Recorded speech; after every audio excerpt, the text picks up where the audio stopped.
Told you I was going to get this one over with quickly. This time I'd like to call the order of the City Council meeting of the March 11th, 2014 to order. And if you'd all please stand and join me in the Pledge of Allegiance to the flag. I pledge allegiance to the flag of the United States of America and to the republic for which it stands, one nation, under God, indivisible, with liberty and justice for all. Thank you. Ms. Ito, would you call roll, please? Vice Mayor Borelli. Here. Mayor Hagan. Here. Councilmember Patton. Here. Councilmember Thomas. Here. Councilmember Wilkins. Here. All right. Announcements. At this time, under 3.1, recognition of community cleanup volunteers, Chief Hiller. They're here. There they are. Oh, as they're. Should we clap? Yeah, that'd be fun.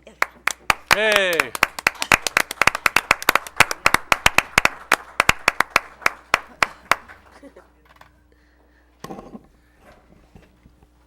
Wow. That's nice. Yeah. Guys all had a meeting out there before us, I know. Anybody win? No. Okay, Chief. Thank you. Yeah, if you guys could stand up again so we see. Now that you all sat down. Thanks. Yeah, we just wanted to formally recognize the volunteers that assisted last Sunday on the cleanup. Tremendous effort. I think there was over 30 and 36, counting residents, folks from Christ-like Services, et cetera. And it was very impressive, not only the number that showed up, but the effort put forth. And I know some of you have probably rested and taken a well-deserved break, maybe a little bit sore, I don't know, but shower. Very, very appreciative. Obviously, the hillside up on Broadway is very clean. Could not have been done without you. So the community, me, I think I speak for everybody, Parks and Recs folks, just very, very much appreciate it. Thank you very much. Yes. Yes, thanks a lot for all your help. I understand we filled up a couple of dump trucks full of material, and actually we had to go back and get some more the following day, or Yeah, we filled up, I think, about 4 dump truck full, and our concern was we were going to go back the next day, but we didn't want to leave it. It was down near the street. We wanted to leave it to have it just be dispersed again on the hillside. So Parks and Rec guys stayed a little later into the rain and got that stuff cleaned up. So good. Yeah. Well, thanks to Parks and Recs, and thanks to all of you for volunteering and helping out. And this is the kind of stuff that I think really makes the city unique and nice. I apologize I wasn't there. You might hear a little bit of a cough in my voice, but I'll try not to cough during the meeting. But I would generally come out to at least join you and help out a little bit on that, as I'm one of the really older guys. So we have a tendency to kind of take it easy, right? Yeah, just real quick, it came together very quick as I know. well. So there was a lot of folks that couldn't necessarily make it up there on short notice. We had done a cleanup operation the prior Wednesday, and we were then approached by a member of the El Dorado Watch Laura Facebook, Clark. Laura Clark, who said, I could put this out onto Facebook and see if we can get some volunteers. And of course, well, if you have volunteers, we have plenty of work. And not thinking that we would get the show up that we did, she got back and said, we can make this happen on Sunday. And her and Sergeant Jordan over at the PD worked together. And that morning in the parking lot, we had at least 25 to start, and then I guess more people came in. So Good. Very short notice, though. And so a lot of folks, I know there's a lot more folks interested next time. And there's Sergeant Jordan and Laura Clark are working on the next date. And I would guess 2 to 3 weeks out maybe to go up and finish some areas that they didn't get finished. Good. So good. Well, again, thanks a lot, and really appreciate your help. And those are projects like this that really, like I said, make a small city. We can do a lot more, especially in our Parks and Recreation. That facility operates a lot on volunteers and part-time employees. Especially during the summer, we have a lot of high school kids that work for us, both at the pool and during park cleanup. And then we use more to do some of the work and janitorial basis. So we get a lot done for the buck, and that's the key. And you guys make it help, cut the bottom line. I know his budget's over. We'll see that later on, but it's something to do with the weather this year. We've had some extra snow plows out and so forth. So anyway, thank you very much for all your help. We really do appreciate it. Anybody Thanks. like to say anything? I'd be glad to have somebody come up to the microphone. I'm Bob Caruso. I live on Smith Flat Road. I'm the Smith Flat Road Home Association president. Oh, good. We had a great time up there working with the chief and some of his guys and cleaning it up. But we noticed when we were coming here today that there was a line of people going up the hill. Now, we can keep cleaning it up, but it gets to a point where you don't want to keep cleaning it up. So either we need to dump or put dumpsters up there for these people, or we need to keep them off the hills and out of our yards. So we really need some help. Well, I believe if you talk to the chief about that, they've got the regulations in place now where we can do some of that. If somebody's just walking by, it's kind of hard to move them along. Oh, this guy put his shopping cart and he headed straight up the hill, and another guy following him up. And I said, hey, what are you guys doing? Yeah. You know, we as citizens now feel like we have to get involved. These guys are overworked. They're running, you listen to the police scanner, they're running all over the place. I understand. So we just got to know that there's a light at the end of the tunnel there, especially for us who live in the heart of what we consider to be the problem. Okay. I think this is where neighborhood watch is really important. Chief, maybe you can answer that. I was just going to say real quick, we've been trying to keep on it, and really, especially the guys haven't been up on the hill with you guys recognized, trying to keep it clean. I think Saturday, so last Sunday we did the cleanup. This Saturday, I think there was a couple of tents that had attempted to set up there, and we were able to, with the ordinance and being able to see them now that the canopy's all cleared up and whatnot, able to go up there and rectify that pretty quick. So it's a continual process, but our hope is to go into maintaining it, go into maintenance mode. So. Well, the issue we had is the house next to us, unfortunately, the lady was there, recently died. The house was vacant, and we had to call the police because they were setting up camp inside the home. Right. Next to mine, which Right. then it's getting real close to home now. Right. And the other thing is, make sure if you've got a problem that you call the police department. Oh, At least call the absolutely. switchboard, the back line, or something, so that we have it on file. I mean, that's paramount that first keep on. Good. Yeah, they were great about Good. jumping in. All right. Well, thank you very We're much gonna win again. this battle. I mean, it's just a matter of time. It's- That's for us, exactly we're not gonna correct. give up. I understand completely. Have the similar problem in my neighborhood, my office building. All right. At this time, I'd also like to move on to 3.2, which is the mayor's report on the results of the Planning Commission and Measure H Committee interviews on March 4th. The council held interviews, and we actually had a meeting on March 4th. And the minutes are in the consent calendar. Thanks a lot, guys. Appreciate it. Yeah.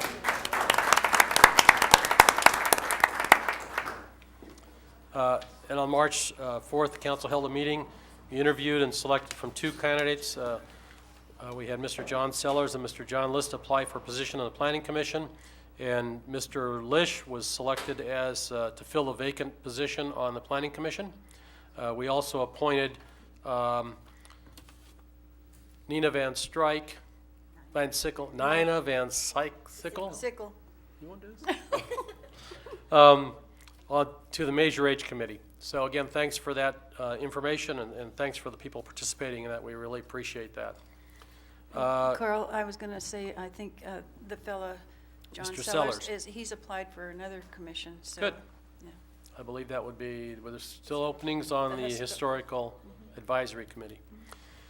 Mr. Driscoll, item 4, closed session report. Thank you, Mayor Hagan. Tonight, the council did not take reportable action in closed session. Okay. And then item 5, we'll adopt the agenda for this evening. Any changes or corrections?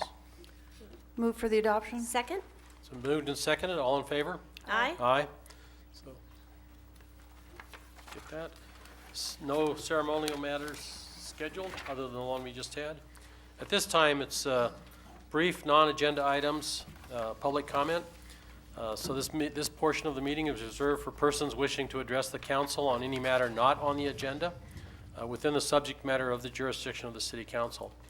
State law prohibits the council from acting on items not listed on the agenda, except with special action of the city council under specific circumstances. Speakers are limited to 3 minutes. At this time, do we have any written communication? Just one item that I wanted to mention. You recall recently we had the council adopt and submit our housing element to the state for them to review and hopefully be certified. We did receive a letter dated March 5th that announces that we are in full compliance with state housing element law. So we have received that. Great. All right. Oral communications. Anybody wishing to speak to the council on items that are not on the agenda? Go ahead and come to the podium, please. State your name for the record. Cody Tillotson. Okay. Go ahead, Cody. What? All right. I come to the city council today, and I also prepared a speech as well, which might be appropriate for later if I could get on the agenda for the next meeting. But I'm approaching all of you today to. I've been thinking about setting up this food forest garden in Placerville. I'm educated in permaculture design, and many other cities in the country are doing this, and Sacramento's doing something similar. And it's more like this public outreach garden where perennial plants are planted, things that take care of themselves, and we set up microclimates, which different people could help with. And it's just a food forest where people can actually go there and they'll be able to pick out foods like fruit trees or berry bushes, and or if you're sick, you could go there and cure yourself of diseases you have, or just if you're hungry even. And I have a letter written here that I could give to. I forgot who it is, but whoever would be appropriate to give this letter Give it to the city clerk when you're done. The city clerk. Sure. All right. Great. Awesome. And Okay. there's a lot of people. I collected some signatures as well. There's a lot of people interested in this, and I was thinking about getting maybe the Foothill Indian community involved, and I talked to a lot of the kids, and they're really interested. There's kids who actually want to see this place cleaned up, and there's adults as well. And I just had various ideas for this, and I sought for locations where this could be placed, and right where Canal Street runs into Main Street behind the Welcome to Placerville sign, of course not in front of it, it's not to obscure the view, but all behind it there's this area with already trees where we could put in flowers and herbs and berry bushes, and I was thinking also fruit trees, and I essayed the site, and it looks very appropriate. It's next to the road, but in many places, such as Seattle, where they put in the nation's first food forest of 7 acres, in locations like this, the plants can take care of themselves, and there's no real harm of toxicity. Especially the more plants you plant, the more variety you plant, it actually helps to break down the toxins within the soil and air and actually make it readily available to eat. And this is just something I've been inspired about for a while, and some other people too. I did want to read this letter. It's very long, though, so I think it would be best to pass it along to somebody. But that's. That'd be great. Okay, if you just pass along the letter to the city clerk, she'll make sure we get copies of it. But thank you very much. Thank you. Thank you. Anybody else wishing to comment to the council this evening?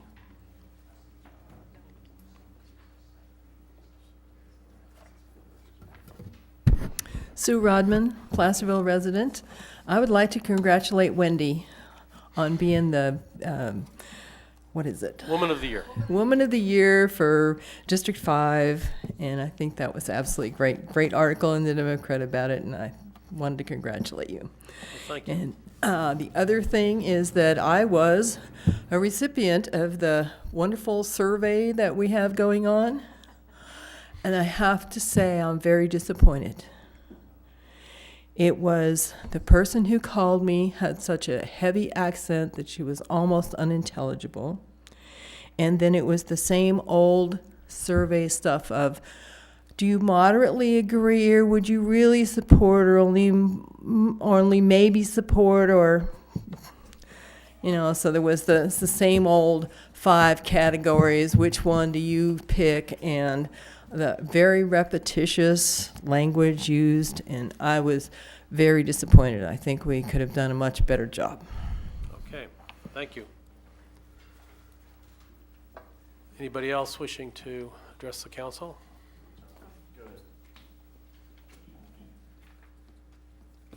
Good evening, Robert Nelson, city resident. My question is for the police chief, pertains to the upper room. There are 501c status rating on that, and the federal policy governs the policy on the upper room as it pertains to the sex offender. And I'd like to know what their procedure is up there when they come across this situation.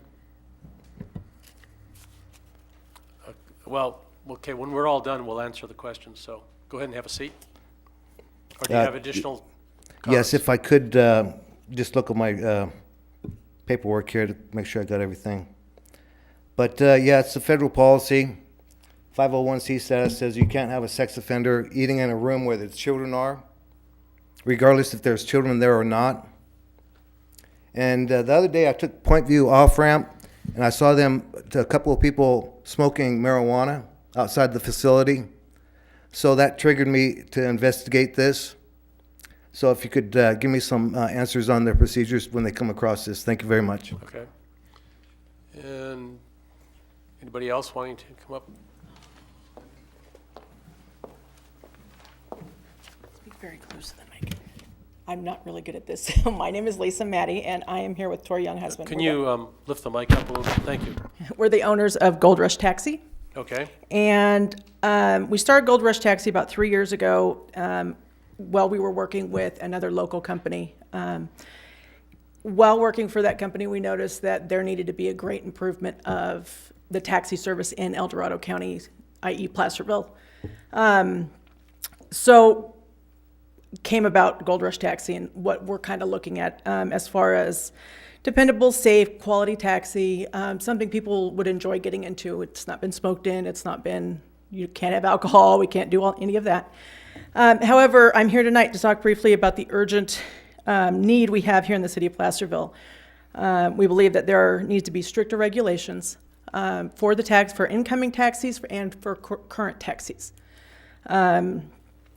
People make a decision, sometimes they're drunk, sometimes they're not, sometimes they're kind of all over the board, to call for transportation, and they should be getting the best possible service that we can offer as a city, as a community, and as a county. So what we're really asking for is to begin the process to start like a taxi regulation group, a committee, and bring about more laws, more regulations, more for incoming taxis and also current taxis, as you know, many of you see what's out on the road right now. So there's two companies right now? I'm sorry, There's Gold four. Rush and what's the other one? There's four. Okay. 4 companies right now in the city of Placerville and El Dorado County. Okay. Well, 4 that we know. Yeah, south of South Lake Tahoe. So basically, we're wanting to kind of up the ante for the companies. Okay. You know, what's required, more rules. Right now, we just have the city that kind of overlooks, and you paid your license, you paid your, you've got your permits for each driver, but there's really no detailed regulations on what's expected what's expected on a taxi, as far as safety equipment, as far as the car being safe. We've had cars with other companies have tires roll off. We've had while they're in the process of driving. So that's what we're trying to establish here, is to get some boundaries and really make the taxi industry here in El Dorado County safe. Okay. Thank you. Thank you. We'll address all these issues afterwards. So, anybody else wishing to make any comments this evening?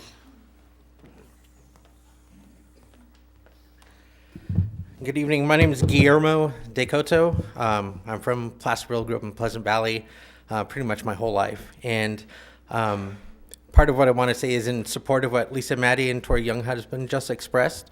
I worked with them initially when they started their taxi service and started my own full-time service last October. And I still work with them, support them, because they have a great idea for excellent quality, safe transportation here in Placerville and the El Dorado Western Slope. Primarily, my service is focused on just Placerville. So anything that I have outside of Placerville, usually I'll send to Gold Rush, or if it's a crunch, I'll head out to Cameron Park or Pollock Pines, but mostly in Placerville. And I just wanted to express my support for what Lisa just said, that I think that is a very good idea that we should have here, because although the city council can't regulate quality of service, they can regulate the safety that is overlooked, certified, and all that of these taxi services, the personnel as well as the equipment. So I think that's something that you guys should definitely maybe put on the agenda for upcoming time, especially with wine season, summer recreation season very close by. And also it wouldn't be very difficult, because South Lake Tahoe has a special district for taxi service. So does Sacramento, San Francisco, LA. You could quickly just get on their transportation sites and see what would need to be done. You could just copy and paste it, put someone here in town in charge of it, just a little checklist, get stamped, get everything squared away, and it would be a very easy thing for the city of Placerville to do. So Okay. just want to voice my support for that. Thank you. And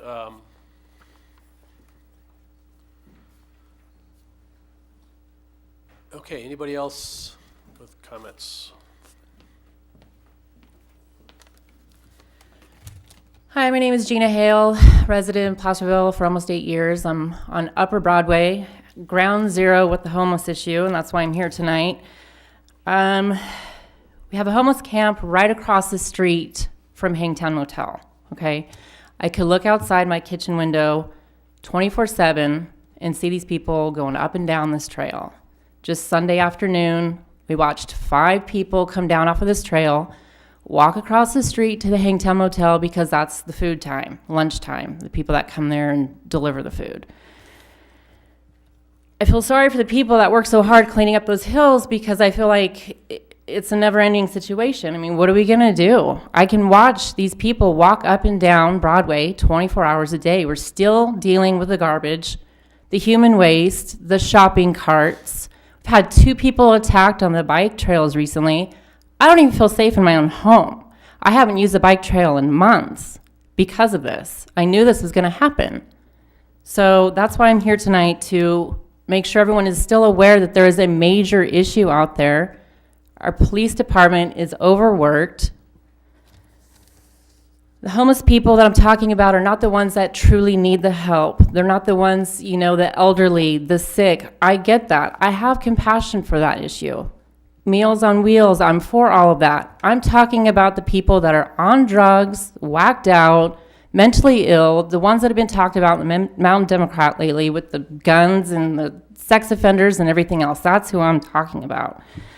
So I just wanted to voice my opinion and just let everyone know that this is a major issue. And we deal with this day in and day out. As property owners, I don't understand why we're catering to these people and why it's taken so long to be addressed. And now it's like it's too far gone. So we feel like our backs are against the wall, and we're looking towards legal action at this time. So thank you.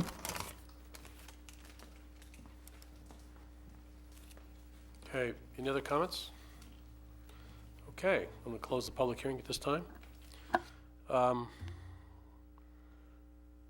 Okay, as far as the food forest garden, we've got the written information, and then later on in the meeting, if someone on the council, if we have majority of the people want to put it on the agenda, we will. Robert Nelson talked about the information regarding sex offenders and so forth, and maybe the best answer would be for him to get in touch with the chief, and maybe you can give him one of your cards, or the other way around. And Chief, did you want to address that, or you want to wait until? I can address it real quick. Okay. I think that's a good suggestion. I'm not aware of specific complaints regarding this, and so this, yeah. So if you want to sit down, we can come up with an action plan. But by all means, if we have a sex registrant in the proximity where children are, then obviously we have to take some action on that. But I'm not aware of previous or chronic complaints regarding that location. So I'll get you a business card and we can meet up and discuss that. Yeah. Okay, great. And as far as the taxi regulations, I believe I'm going to try to bring that back later on this evening and decide if the council would like to address that issue and possibly look at some regulations that are in other jurisdictions. So we'll bring that back and then try to schedule it for future. Well, we'll check with the city. We have some regulations on taxis now because I know we've had a problem in the past without certificates of insurance and so forth. So, but I know we have some regulations, but maybe it's time for us to look at those again. So it'll be up to the choice if the council would like to come back and do that, or if they'd like to just get a report back from the city attorney. So we'll do that. And then Gina, as I recall, you also were here when we were dealing with the camp up there, the legal campground, and that was supposedly part of the problem. And I know that it created an issue with additional people in town. And as you were here earlier, and you saw we did do a cleanup. Dan, I don't want you to leave yet. I want to recognize sometimes if you're heading toward the door. I don't feel insecure. I want you to sit down for a minute. But we are working on that. We've had volunteers up there trying to clean up that area.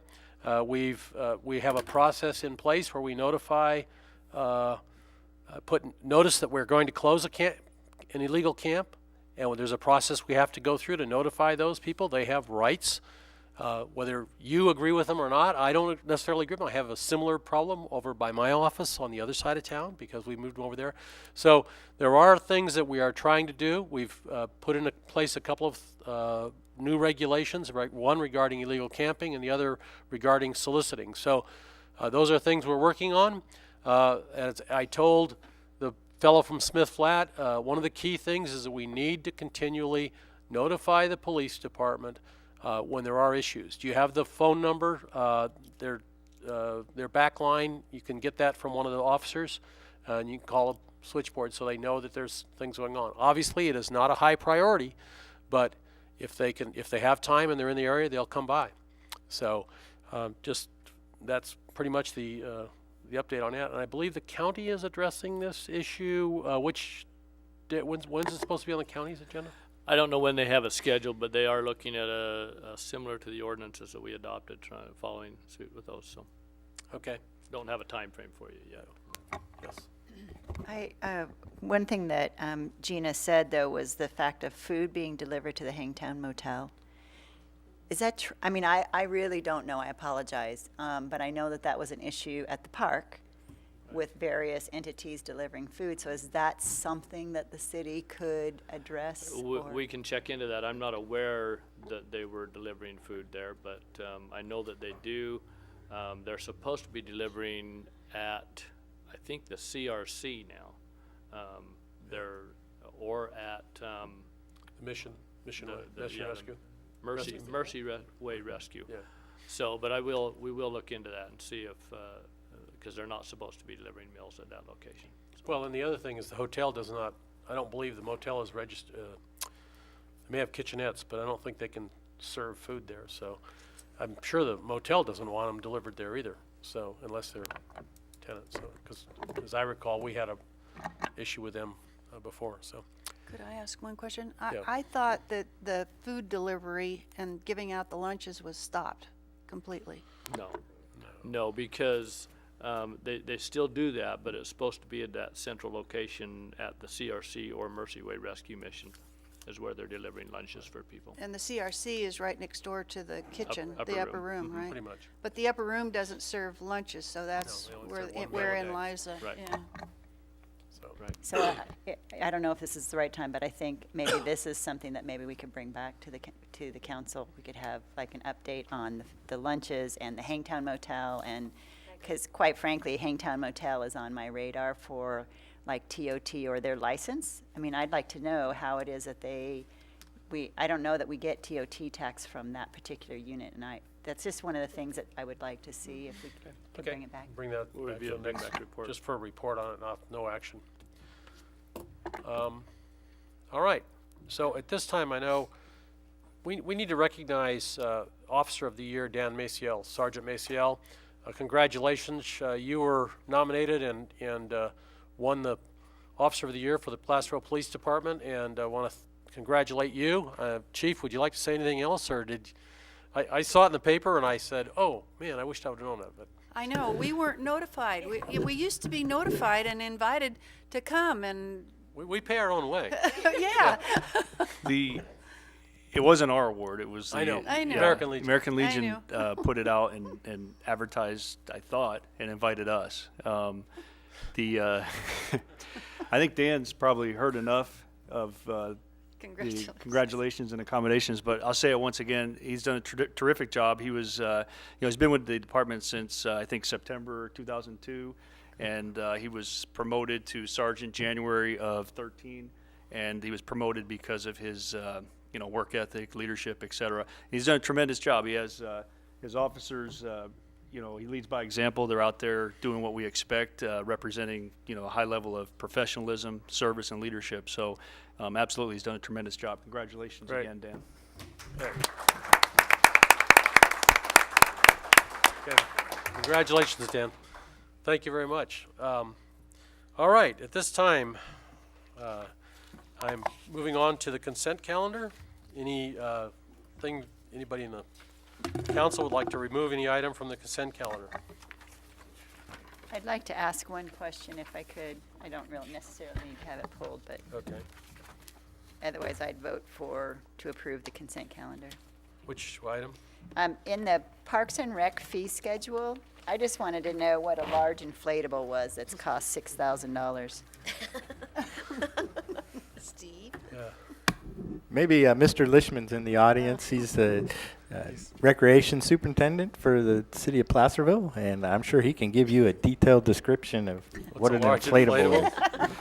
So we don't see one standing at the podium, do we? It's No. basically like an obstacle course. It would float in the pool. It might have climbing walls, some jumping obstacles, and for kids to go across. Just another feature to add to the pool.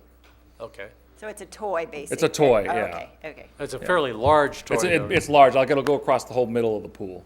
Wow. So And might have a couple it's made out different of sections. plastic, you said? What's that? It's plastic, you It's said? like a bounce house. You blow it up, It's an and then it inflatable. floats. So That isn't something that's gonna have a hole in it that we're gonna have to I hope replace and not. repair. Yeah. That's why I was wondering about the warranty or something. No, Matt's going to take care of it. yeah, and it was all we applied for a grant and we received Gotcha. half of the money, and so we're working to try to get the other half. So hopefully that will happen. Thank you, Matt. Okay. Great. Thanks, Matt. All right. I'll second Carol's Yeah, I'll motion. move for the approval of the consent. Okay, it's been moved and seconded for this consent. Would you call roll, please? Any comments from the public on consent? Seeing nobody coming to the mic. Vice Mayor Borelli, Aye. Mayor Hagan, Here. Aye. Councilmember Patton, I'm still here. Aye. Councilmember Thomas, Aye. Councilmember Wilkins. Thank you. Okay. Consent passes. We are up to nothing under ordinances or public hearings. We're under the Warren Report, as it's called. 11.1, thanks to our Development Director. This would Thank you, be Mr. Mayor. acknowledge and file fiscal year 2013-14 mid-year budget report. And Mr. Warren. Thank you, Mr. Mayor, members of the council. Yes, tonight we do have a update on your budget, and tonight we'll review the economic environment we're in currently, focus on the general fund, and update all other funds. First thing is unemployment rates. We have some good news, and most of this report overall is good news. You can see that unemployment rates have plummeted, which is great, between 2 to 4 percentage points since January of 2013. So Placerville, you may recall, actually had an unemployment rate of between 16 to 18% over the last 3 years. And it went from 15% down to 10.8, which is great. Still high, but we're heading in the right direction. Looking at the real estate market, number of residential sales in the greater Placerville area. This is really the 95667 zip code area, not just the city of Placerville, but Overall, number of sales have been pretty good, slightly less than last year, a total of 254 sales over the last 12 months. That's about 18 less than the previous year. But 4 out of the 12 months were higher than the previous year, 2012. And between March and May, it actually exceeded the 5-year, it was the 5-year high, which is great. Average price, for residential sales, 9 out of 12 months were higher than 2012, and 5 out of 12 months were higher than the last 5 years, which again is good news. Now I'm going to pass it on to Mr. Yule to talk about our recreation program attendance numbers. Steve? Thank you, Dave. This is nice news. For the first time in a few years, I've been able to say that collectively we are slightly up in most program areas, with the exception of youth basketball. So it's a slight increase, but it is an increase, and I think that's a little reflective of our economy, and every indication is that we're on the rebound. Thank you, Steve. I'll pass it on to Mr. Rivas to talk about our development fees and permits and whatnot. Thank you very much, Dave. Looking at the building division activity first, I've sort of noticed kind of a trend, at least in the more current trend. We were flattening out, and then there's been sort of a decline. We saw a 19.1% decline in plan checks and a 5.5% decline in building permits issued. To look more into that, turning to the next slide, I took a close look at that, and what I saw there is more of a flattening out of the amount of permits issued. What I like about this table is it's not divided by fiscal year, but just by calendar year. So looking at 2011, we actually had 331 permits issued in 2012.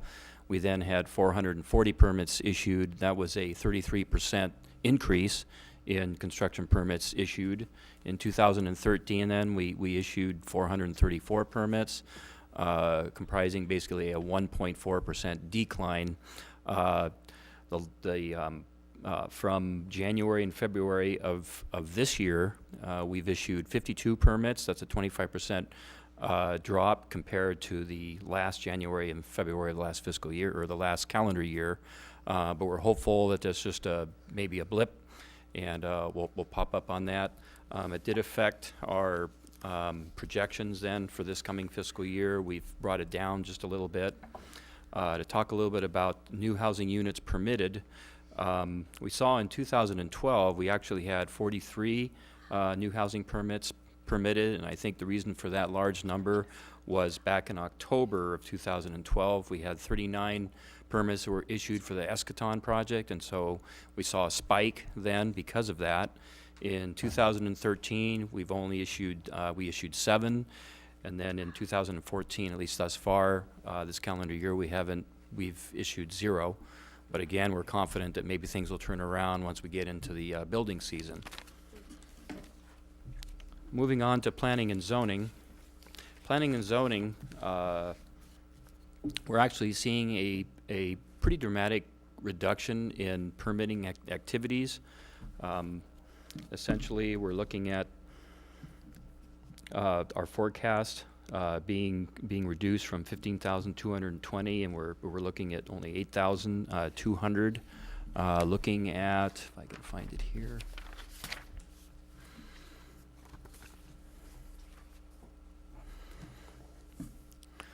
Looking at some of the actuals for permits for discretionary applications, for example, for the fiscal year of 2010-11, we saw 13 permits. 2011-2012 then we had 16, and for 2012-2013 we had 14, and so we're pretty flat, and we're looking at for at least this half of the fiscal year we only saw 4. We didn't see any subdivisions or parcel maps submitted, but we haven't had a whole lot. We only had 2 in 2010 and 2011. We had 1 submitted for 2012-2013. And so we're hopeful that that'll turn around. We have a number of different applications that we see on the horizon, and I'll quickly go over those. We're anticipating a conditional use permit site plan review for an 86-bed community care facility, and that's to be at least that's proposed for the former approved Hilton Hotel site. We're anticipating a conditional use permit for a teen center at the old West Side Church on B Street. We're anticipating, and these are smaller applications, a couple of conditional use permits to legitimize a couple of temporary parking lots. We're looking at the Boys and Girls Club facility being proposed at Mallow Lane and Green Valley Road. That'll be a conditional use permit, site plan review, lot line adjustment. And so with those applications then, we hope to see, of course, a turnaround as we move down the pike. Housing element implementations, of course, we're strongly implementing all of that, and that's going to be a significant amount of the planning staff's effort in trying to maintain compliance with our newly adopted housing element.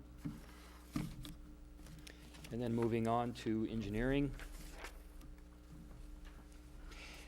Engineering has been fairly constant, and I think because of our improved staffing levels, I think we're going to continue to see an increase in our implementation of our capital improvement projects that have been approved in the past, and ones hopefully that'll be approved in the future.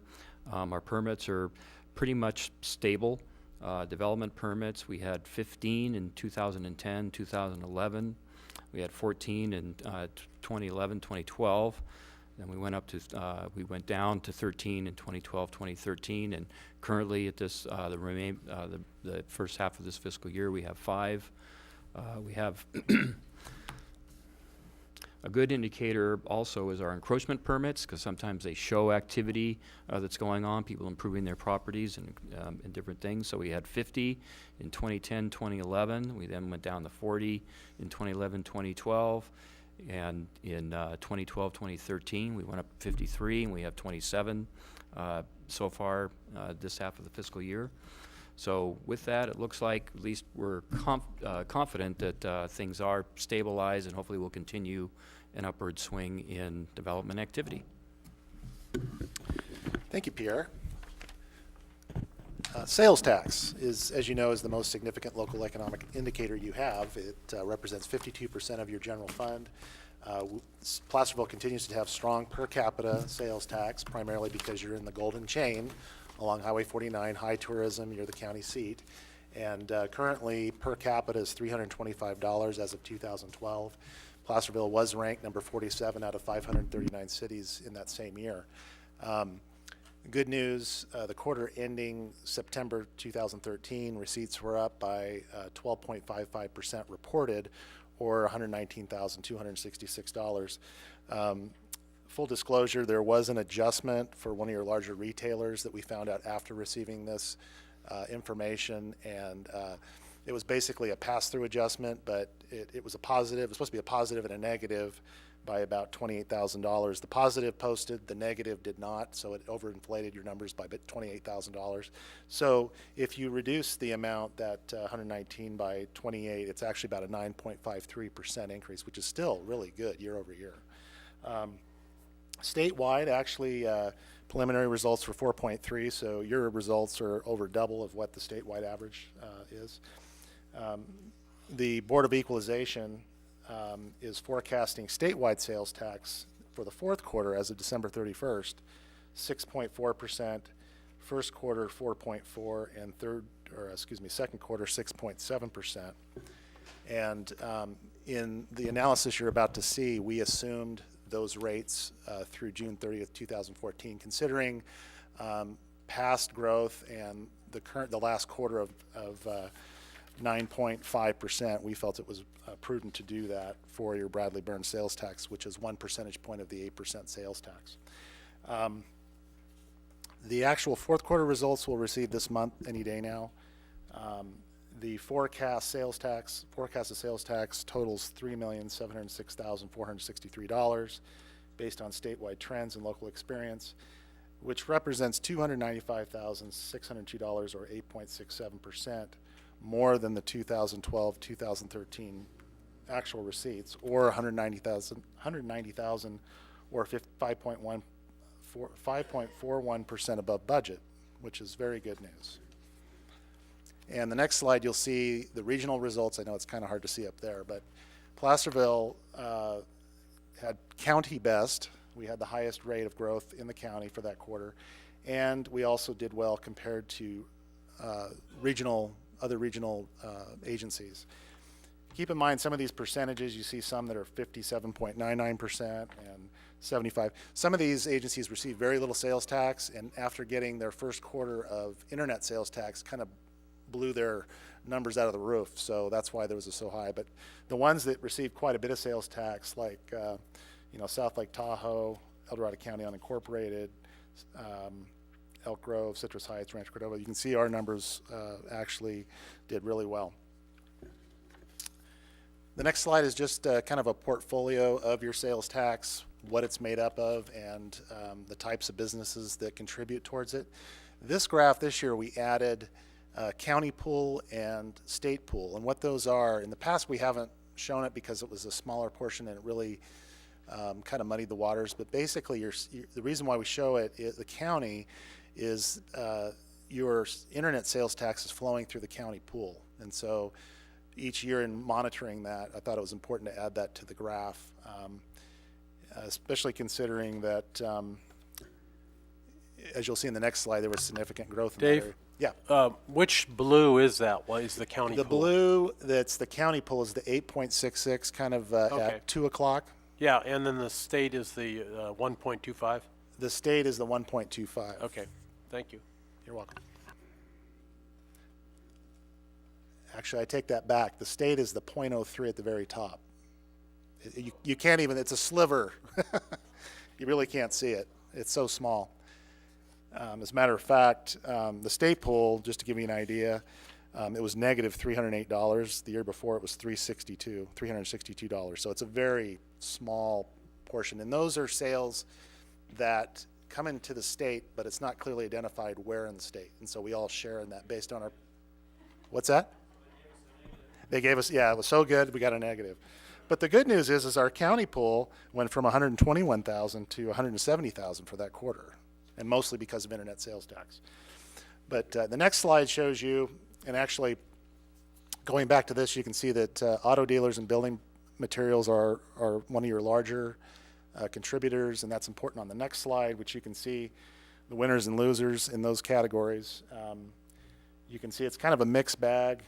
Mostly increases in most of the categories, like apparel stores 17.72, but then you have general merchandise, which is 5.35 down. But the county pool, you can see 39.68 at the end there. State pool down 217 again, going from a positive number to a negative number. But getting back to building materials, unfortunately, this is the first quarter, probably in the last 3 years, that we actually experienced a negative growth in the building materials area. Not a huge drop, but not good. Auto dealers, though, continue to surge ahead at 21.23%, which is great.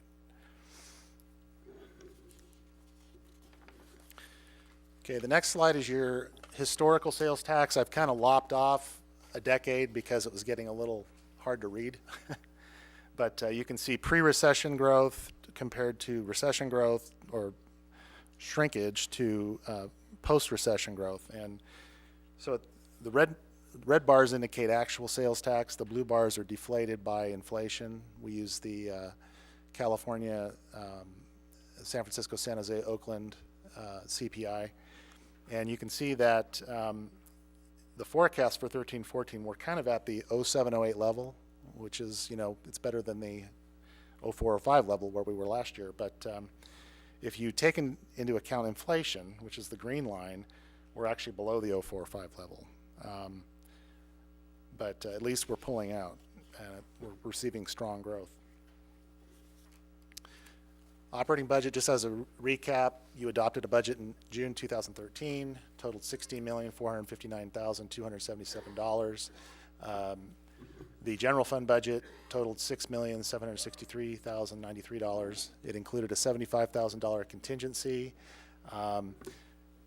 The city implemented a lower cost retirement plan back in 2011, and that plan requires all new employees to pay their full employee contribution, and that plan is saving the city almost $250,000 currently. And every time you have turnover in a position, that number is going to grow.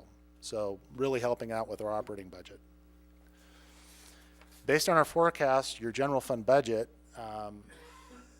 your actuals for this year, we're forecasting will actually, your revenue will be $237,112 higher, or 3.51% higher than budget.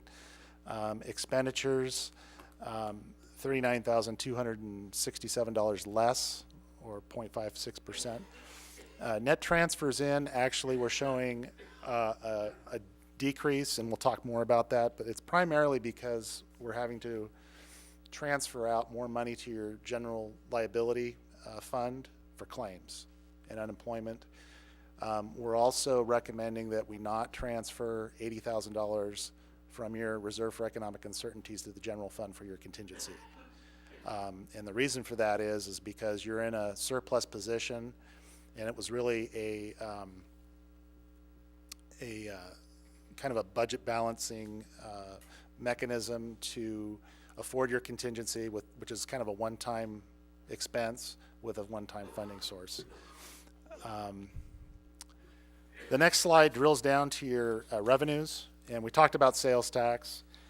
All other taxes, that is your property tax, business license tax, franchise fees, transfer tax. Overall, we're forecasting a $32,000 increase compared to budget. Construction permits, as Mr. Rivas indicated, we're forecasting $7,652 higher than budget. Intergovernmental revenues, which is your vehicle license fee in lieu tax, mandated cost reimbursements, post reimbursements, and your realignment money for public safety. Overall, an increase of $9,210.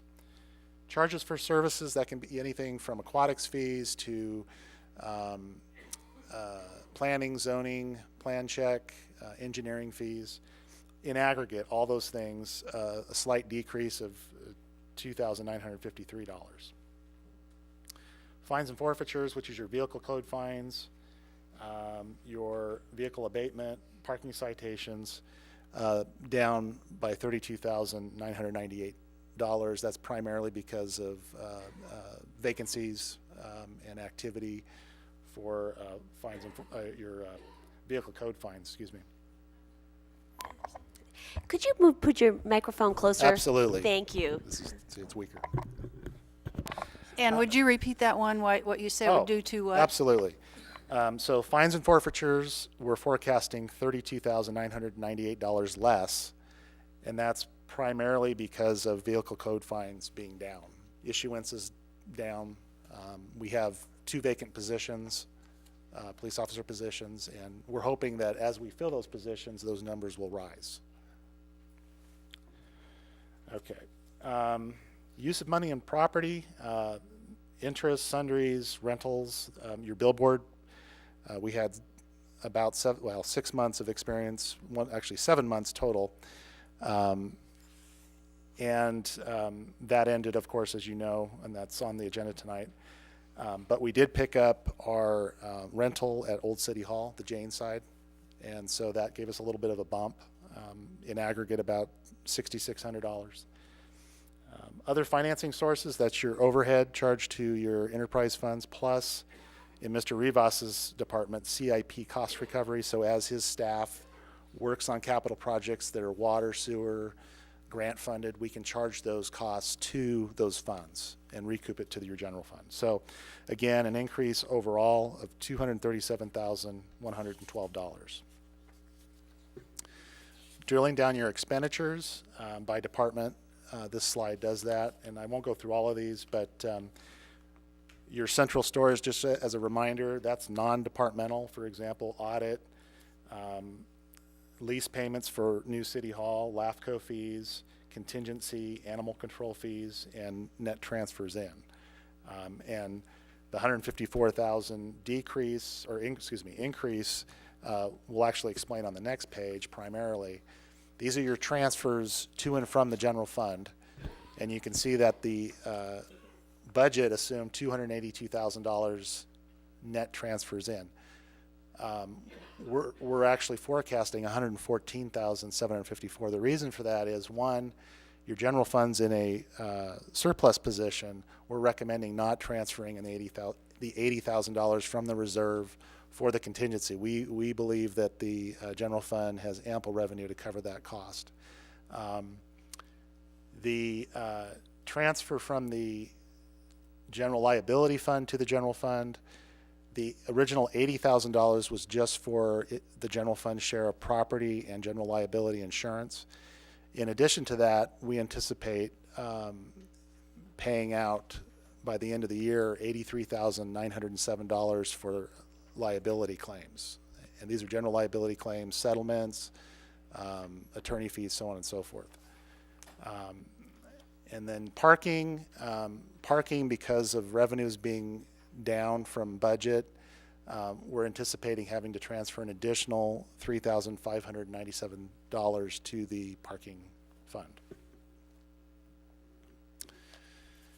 Okay, the budget does assume continuation of the 5% employee pay cut through June 30th. The GASB 45, which is your post-employment benefits, or OPEB, the annual required contribution we are not making currently.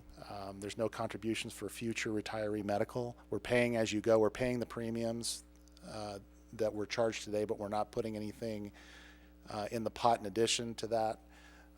And someday that's something we'll want to talk more about, but this budget assumes no OPEB contributions. It also assumes expending the entire $75,000 contingency. There's currently a balance of about $18,000 left in the contingency, and we assume that we would spend that between now and June 30th.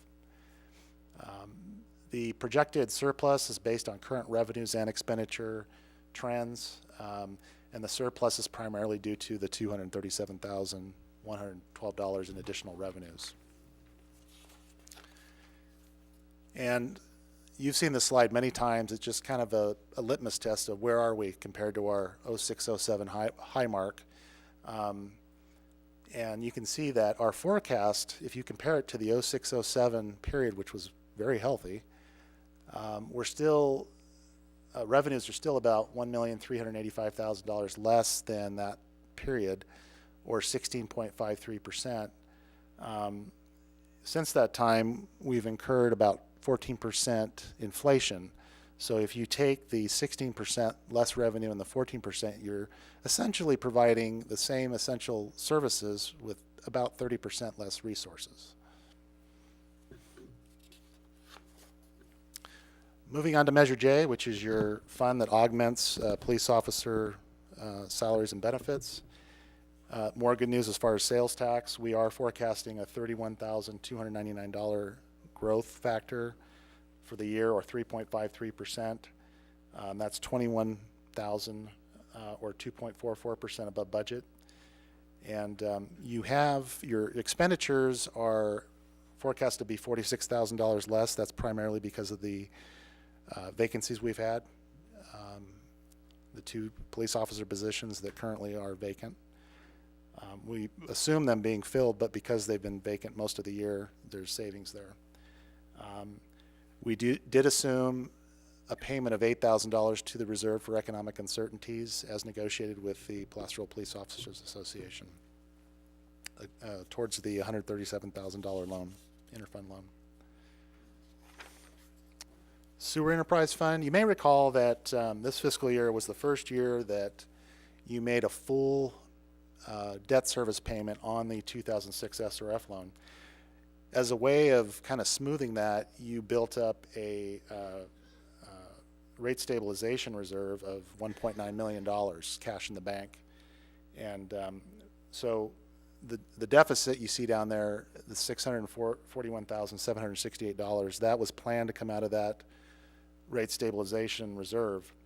And we've made that payment, and you used all but $753,000 of the reserve, and that we're building that reserve back up. We did assume, based on the drought declaration, a 15% conservation factor for our commercial properties or commercial accounts from February to June, and it's about a $91,000 assumption of lost revenue. Whether or not that actually occurs is another question, but we did assume it. And so you can see that the rate stabilization reserve, or excuse me, the net expenditures, it goes from $641,000 negative to $774,000, which is about $132,000 difference. We did assume expending the entire $185,000 contingency. At this point, we've only expended about $5,000 of that, and I don't anticipate dipping into that contingency much more. So what I'm saying is that if we don't spend the contingency, you could see about the same level of net expenditure or net revenues from your budget. So, but we wanted to show you the worst case scenario, just so you could see what that looks like. Dave, what is our payment, our annual payment? What is It's it on here? $1,528,631. It's not on there. Oh, okay. 1 million to say but, one. 528,631. Oh, okay.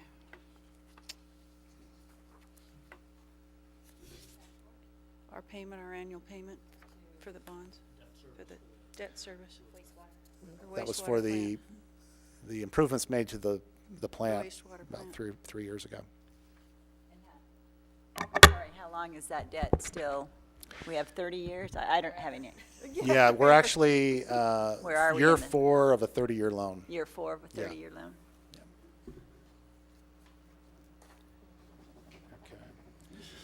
Water Enterprise Fund. As you know, you adopted a drought declaration. We did assume a 30% reduction in revenue, in your commodity revenue for water between February and June.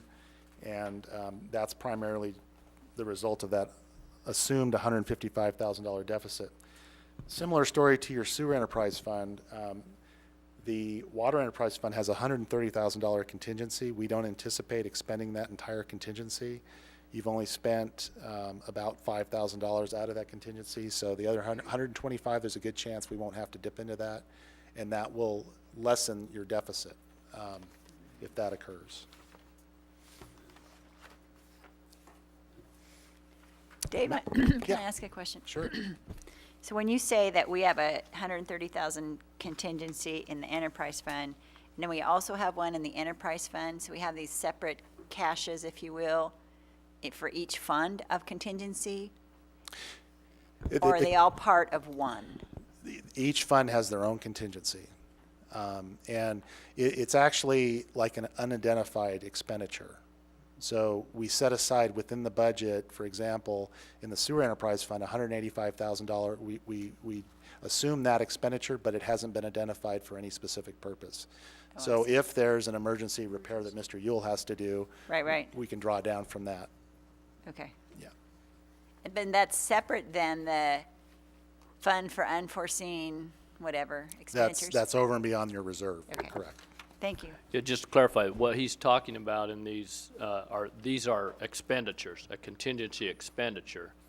So it's not really a fund, it's a contingency expenditure that we place in each It's just budget not each year. identified yet. Right. Right. Right. You know, I got that. Thank you. Okay, Measure H, as you know, provides a 10% sewer charge discount, which has a price tag of $481,199 forecasted this year. There's currently $918,550 set aside for sewer and water infrastructure projects that Mr. Stong and Mr. Rivas have planned, including the Pardee Sacramento waterline relocation project, which we just received the grant for $950,000 as matching funds. So we forecast again $31,299 like Measure J, 3.53% sales tax growth, which is $21,919 or 2.44% above budget. And the next slide, you can see where we're at. The surplus of $439,000, that has your Measure H committee last September recommended that $400,000 of that fund balance, future fund balance, be applied to the Clay Street to Locust Street sewer line relocation project, which is it's in the design phase at this point. So those dollars, all but $39,000 has been identified for projects. And your discount, the net transfer out, what that is, that's your discounts, the funds going to the sewer enterprise fund. It's slightly less because we assume full exposure for your budget, and so we have vacancies and things that create a situation where you don't have as many discounts, and that's why that number's $36,000 less. Other funds, we received the forecast from the League of California Cities for gas tax, and unfortunately it's down by about $9,000. We assume that in the budget. We are assuming transferring in the $309,000 to the general fund. There's adequate fund balance in your gas tax fund, approximately $150,000, that can absorb that $9,000 difference. The primary reason for the decline in gas tax, my understanding is that your old Proposition 42, which is the sales tax on gasoline, that portion of the amount we get is down because of just quantities. The price of gas, the quantities of gas are down compared to the previous year. So I guess to simplify it, that's the main reason. Transportation fund, we're showing you just the operating portion. There was planned $30,000 for street striping. We spent all but $3. So good job, Steve and Nate.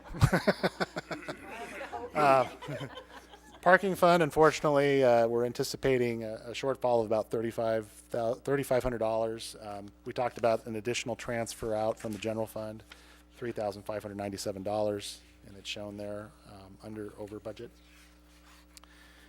SRO grant, which is our school resource officer grant, funding that we're getting from both the high school and the Placerville School District. The chief and lieutenant presented a report a few meetings ago that talked about this year $28,270, both revenue and expenditures, and so that's presented here tonight. Your state COPS grant, or AB 3229, we anticipate a slight deficit of $5, basically due to negative interest. That fund, we're kind of on a reimbursement basis, and so it runs into a negative fund balance from time to time. 2012 CHP grant, that's the grant that's funding 75% of a police officer for 3 years. Basically a balanced budget there, not a big change. Orchard Hill Lighting Landscape Maintenance District. That fund, Mr. Yule and I have began discussions about what it actually costs to run that district, and brainstorming our plan of attack and closing the gap in that fund, including potentially looking at raising the assessment. But we're not that far ahead. We need to spend some more time and talk about it. But it's basically in a deficit position of $12,146, or excuse me, $416. Dave? Yes.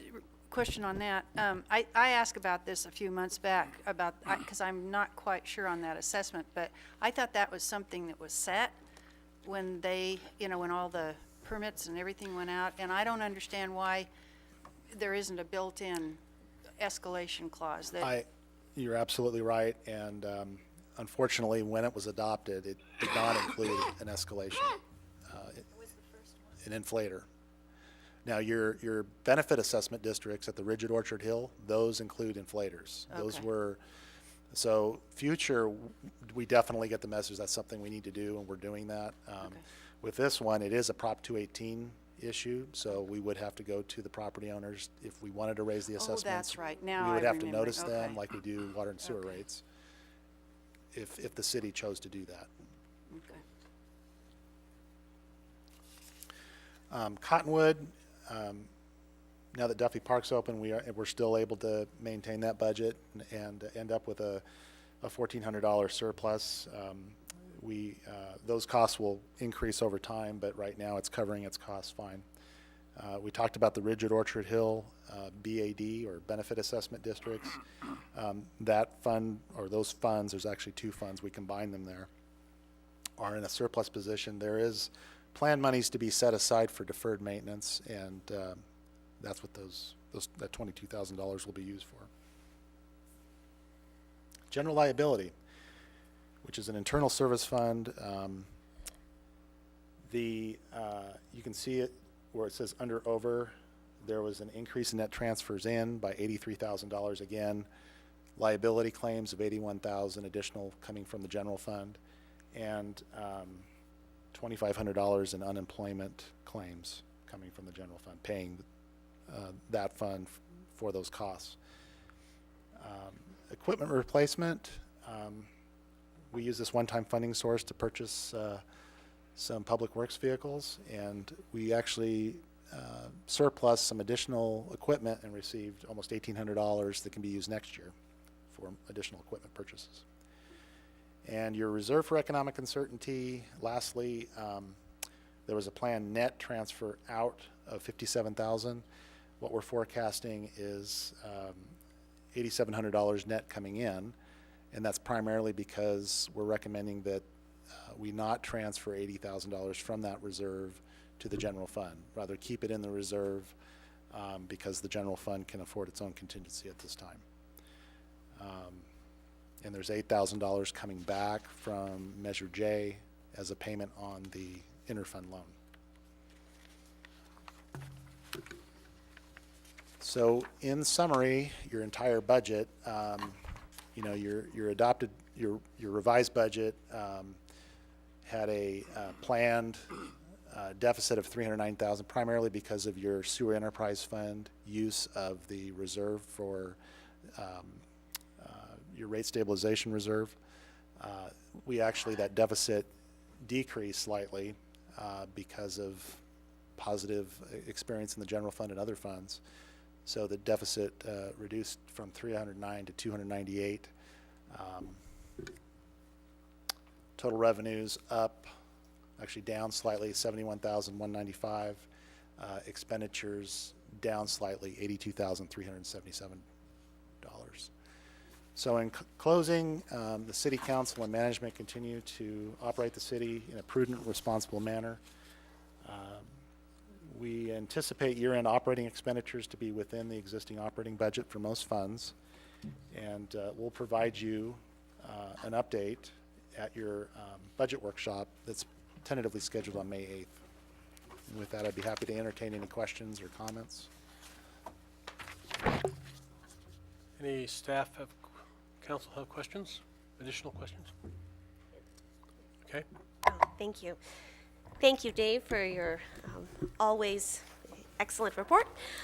Couple of questions. On the other funds on page 30, under the equipment replacement fund, you said that was a one-time expenditure, if you will.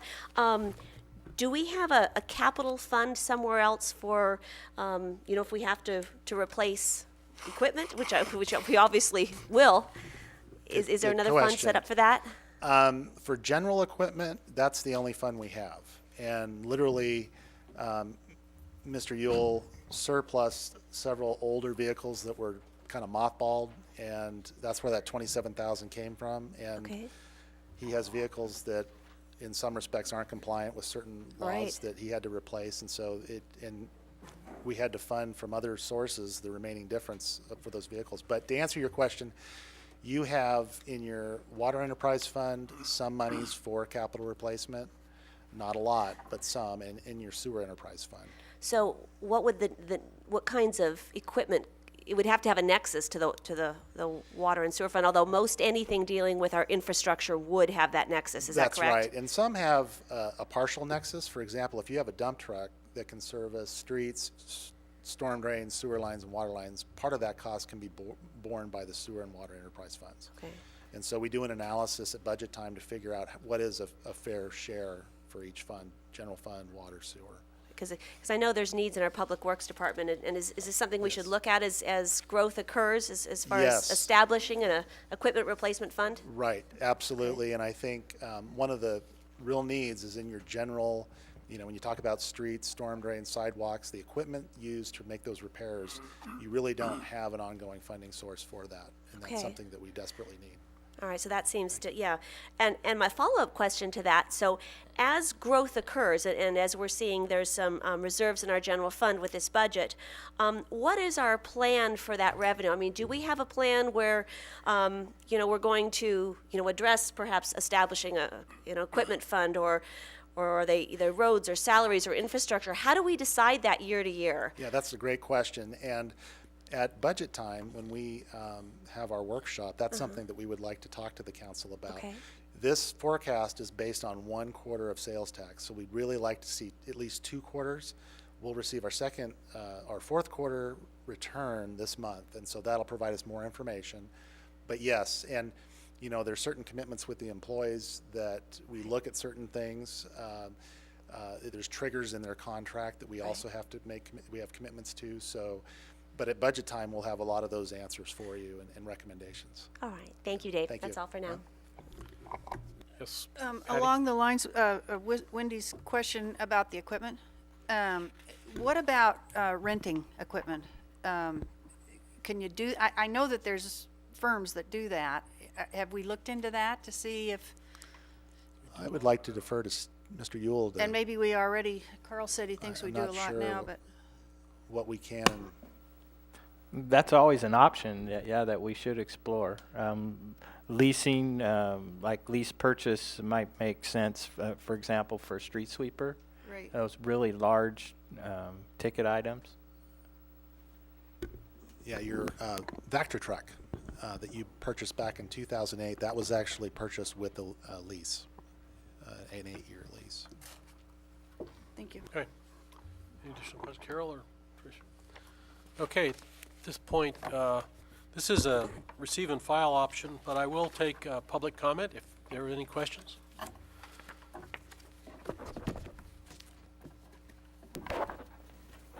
Please state your name for the records. Evelyn Veerkamp, Placerville. In respect of the sewer and water enterprise funds, I don't have any questions about the figures per se, but what I want to know is under what circumstances would the city ever consider using fund balances from those two funds or either of those funds for purposes outside of those funds? That's one way of putting my question. Another way of putting the question would be, what safeguards are in place to ensure that what I've just mentioned doesn't happen? Shall I sit because I have nothing more to ask? Yeah, go ahead and take your seat. Okay. Good question. Let me Yeah. ask if there's a question. Anybody else have any questions on the budget? Before and we'll answer them both at the same time. Robert Nelson. I was wondering if we receive any federal money for snow removal. For what? Snow removal. Snow, no. I was with the county for 24 years, and we would receive 50% back on any hours we worked. Just to let you know. Good question. Thank you. And also with our fleet vehicles, we paid ourselves, and we would change them out with diesels, 150,000 miles, and gas rigs, 100,000. But we would pay ourselves for the fleet vehicles. But county's a whole different budget. Thank you. Okay, seeing nobody else approaching the podium, I'll close the public comment section.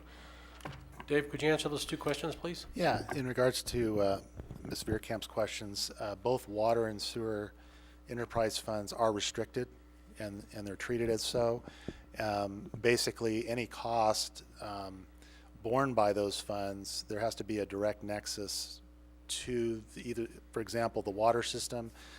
There has to be a direct nexus for the expenditure to the water system. Same with the sewer system. Yeah, and in fact, isn't that why we show the general fund under one section and the enterprise funds under the other? That's correct. Yeah. They're actually separate funds, which is a separate set of books from your general fund. The gentleman mentioned snow removal. We do, it's actually gas tax. We receive 50% reimbursement for snow removal. Okay. And this year, you know, at the end of the year, Mr. Yule and I will tabulate, make sure I have the right numbers to ensure that we get the 50% reimbursement for our snow removal activities. And this year it has been exceedingly high, so compared to our normal. So I think during budget also, I'd like to talk about a reserve for that, for storm conditions, because it could be more than just snow removal. It could be other things we have to bring in public works to do, other special street work or something like that because of flood or other storms. Not this year maybe, but anyway, yes. Didn't we end up having to contract out for some of that snow removal? Oh, quite a bit. Because it was so Yes. bad, and that's kind of what We had increased our two, costs. Bassini and Veerkamp both did quite a bit of our snow removal this year. Yes, sir. I just want to mention in answer to Ms. Veerkamp's question also, as you know, you approve all of our expenditures. So it gets reviewed by the city council in terms of the warrants that go out. You approve the budget, which we show you, that shows what expenses are to come out of water, sewer, and general fund. And then finally, those books are audited by an independent auditor that comes in and checks those also. So there's quite a bit of double check, triple check, if you will. I do have one other comment to that effect, Mr. Yes. Mayor. Okay. Kind of piggybacking on Evelyn's comments as well, and my additional question, I think during, a little heads up during the goal-setting workshop, you know, we talked about perhaps we could buy equipment out of the water sewer enterprise fund if we had needs on that. I'm going to probably be looking at probably other ways to accomplish some of that. You know, I wouldn't be comfortable with a loose nexus on equipment and funding of equipment because the water and sewer, the Measure H funds, you know, I think we have I know we have a responsibility to our citizens because that was to fix our infrastructure and to pay down their water and sewer rates. Right. So I would like us to take a hard look at funding, or making sure that we have the equipment that we need in the most prudent, responsible way possible. Okay. So, thank you. Thank you. Any other comments? Okay. At this point, then we'll move on to the next item because this is just acknowledge and file this report. Thank you, Mr. Warren, for everything for your Warren Thank you. report. We are at 11.2. I believe this would be Mr. Rivas, please. Thank you, Mr. Mayor. Just to get a little history on this item, on February 11th of this year, the City Council approved the 2013-2021 housing element, and the housing element contains 28 implementation programs that comprise the city's strategy for meeting the housing needs for the 2013-2021 planning period. This proposed resolution of intention will authorize staff to begin the more formal zoning ordinance text amendments process to implement 3 of the housing element programs. And these include Program 4, the single room occupancy units, Program 6, employee housing, and Program 8, which is transitional and supportive housing zoning amendments. With regards to Program 4, that's the single room occupancy units. This program requires the city to revise the zoning ordinance within 1 year of the housing element adoption to define SROs, identify the zones in which they are permitted, and establish regulatory standards that encourage and facilitate SRO units. An example of an existing SRO in the city would be Ridgeview Manor, which is located on Lower Coloma Street, which was formerly the Placerville Sanatorium. Program 6, with regards to employee housing, this program allows for the development of housing to seasonal farm workers, and this would comply with the provisions of the State Employee Housing Act. This act requires that each city and county permit and encourage the development of employee housing as a means of addressing the housing needs of seasonal farm workers. The zoning ordinance would be revised to 1, it would allow the residential structure providing accommodation for 6 or fewer agricultural employees to be designated a single-family residential use and to be allowed by right in any zone that allows a single-family residential uses. And 2, it would allow employee housing consisting of no more than 36 beds in a group quarters or 12 units or spaces designed for use by single family or household as an agricultural use within the city's estate residential zone. The RE zone is the only zone district within the city that permits agricultural uses. City has one parcel containing approximately 21 acres, and less than 1 acre of another parcel are also zoned RE. With regards to Program 8, that's transitional and supportive housing. The objective of this program is to improve opportunities for development of transitional and supportive housing to be consistent with the requirements of SB 2. This program would amend the zoning ordinance to permit transitional and supportive housing as residential uses within the city's mixed-use zone districts, such as the business professional zone, the central business district, the commercial zone, convenience commercial zone, and the highway commercial zone district. So with that, staff is recommending that the council adopt a resolution of intention to initiate amendments to the text of the City of Placerville zoning ordinance to implement General Plan 2013-2021 Housing Element Program for Programs 4, which is a single room occupancy units, Program 6, Employee Housing and Program 8, Transitional and Supportive Housing Zoning Amendments. And that concludes staff's report. I'll be happy to answer any questions you have at this time. Any questions by staff? Okay. Any questions from the public regarding this item?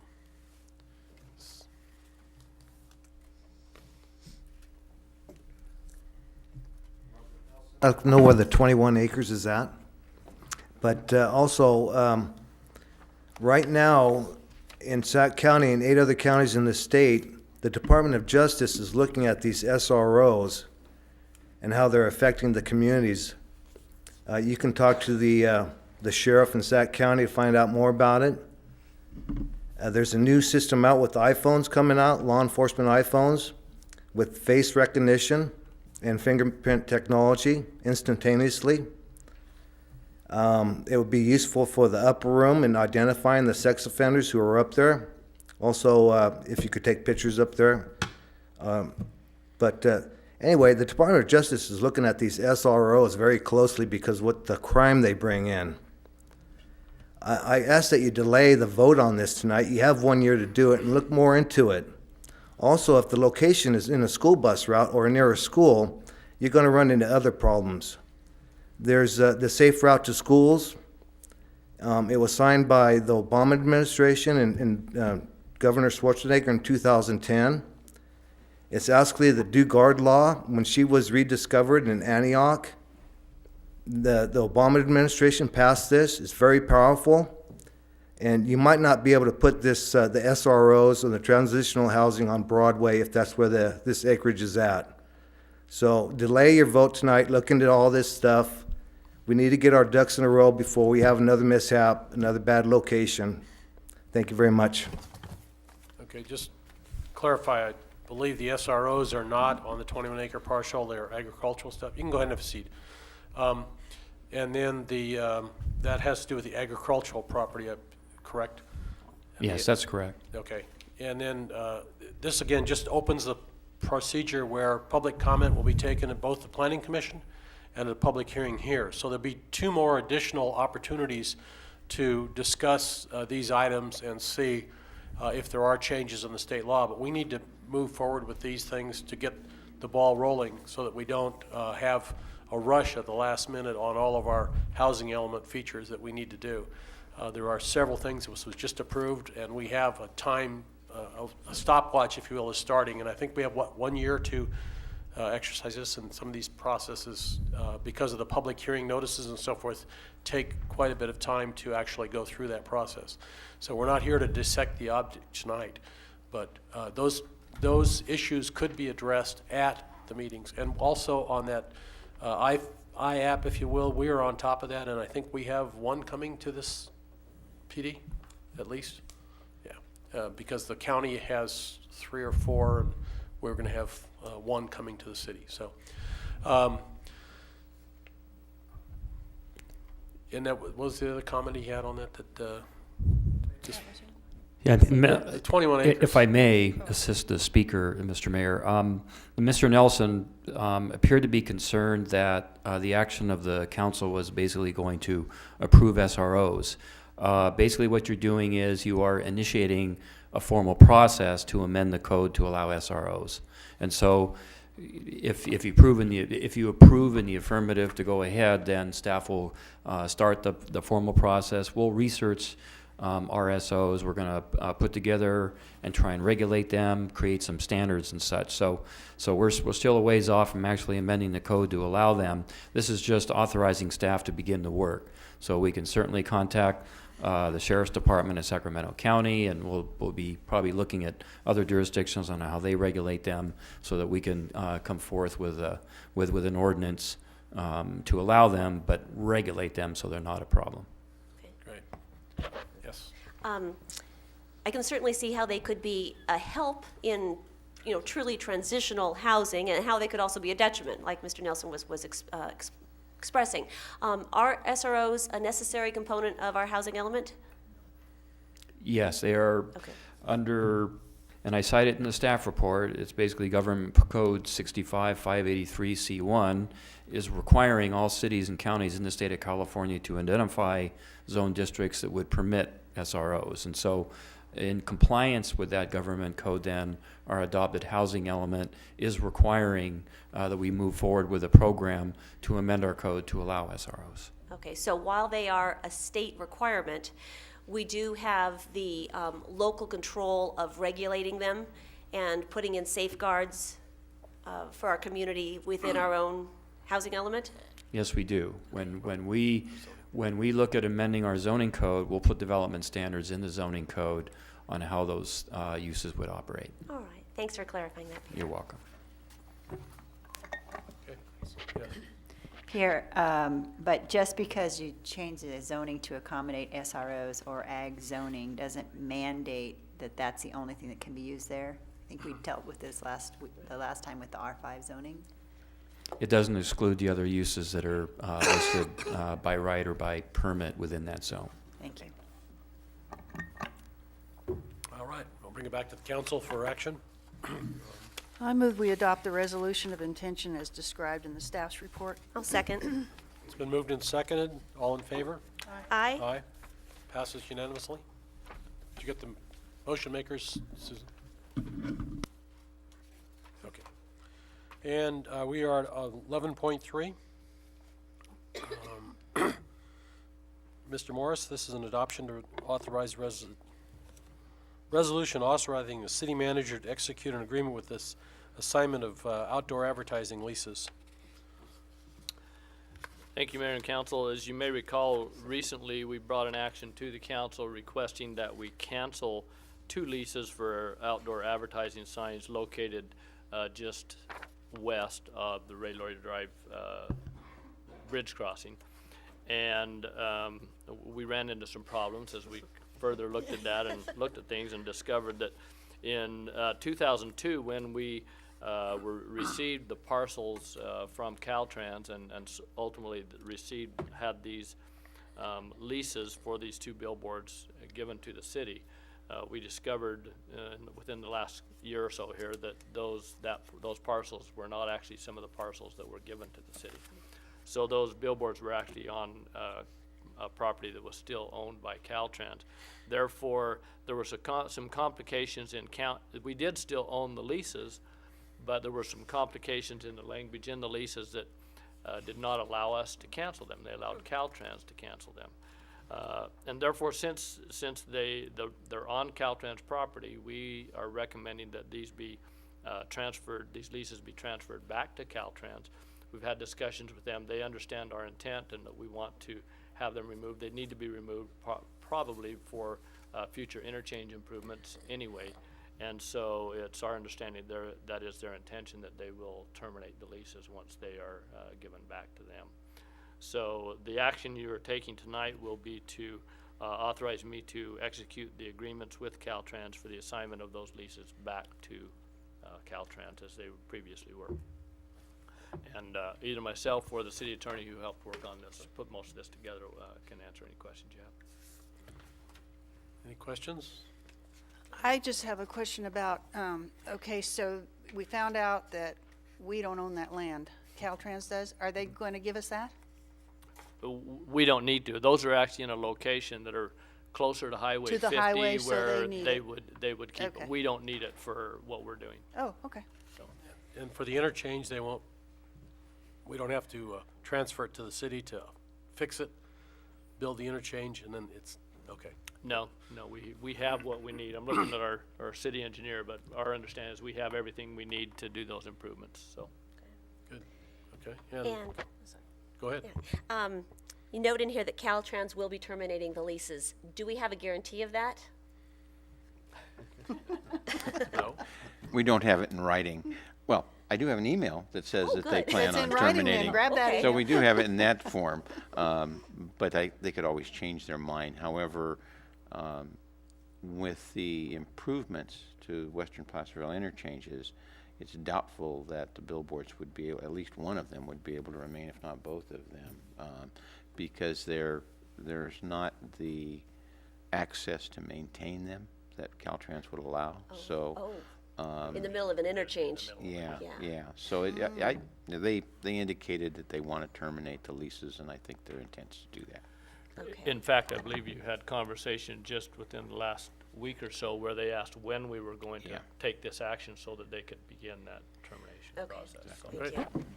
Okay. If I remember correctly, one of the sign companies was kind of fighting this. That's Are correct. they going to be able to use this mix-up as a reason to No. keep them there? As a matter of fact, this will facilitate the termination of the lease, because with us not having a possessory or property interest in the land, it would be very difficult for us, even though the lease was assigned to us, to terminate that lease, because we don't own the land that the structure is situated on. Basically, that assignment gave us the income from the leases, Right. and that was about it. Okay. Okay. So it is, I just want to be clear that we send the right message to Caltrans, that the billboards will be gone, that the structures will be gone, not just the advertising, Yes. but the structures themselves. Actually, And not to be replaced in a like position or in another, because that has happened before where you trade one location for another in the negotiation. And I just want to be sure that the community gets what they asked for. the communication that I got from Caltrans actually specifically said structures. Good. So. Okay, thank you. Okay, any comments from public? Any?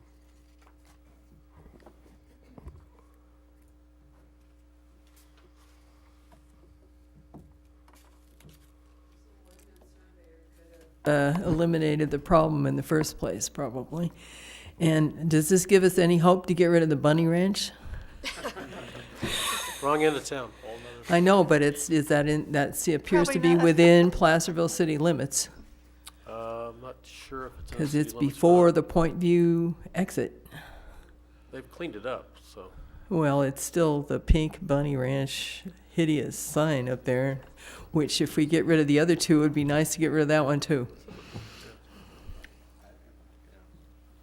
Yeah, they're not on our property, or I don't believe on Caltrans property either. I'm not sure about that, but if they're on private property, they're then controlled by the property owner and the outdoor advertising regulations. And I think with the which complaints they did there's a lot receive, of- boy, they did clean it up. So, I do have a comment on that, though. It's pretty specific in our general plan that off-site advertising is not allowed.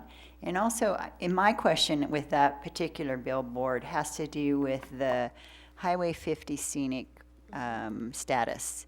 So I was under the impression that starting at basically where Placerville Drive, Canal Street, and Main Line 50 intersect, from that point east, it becomes the scenic highway. And yet, I believe that that particular billboard is new and should have fallen under not necessarily our off-site advertising ordinance, but the scenic corridor ordinance. And I don't know that, and maybe Pierre can look into it if we do a sign update or something.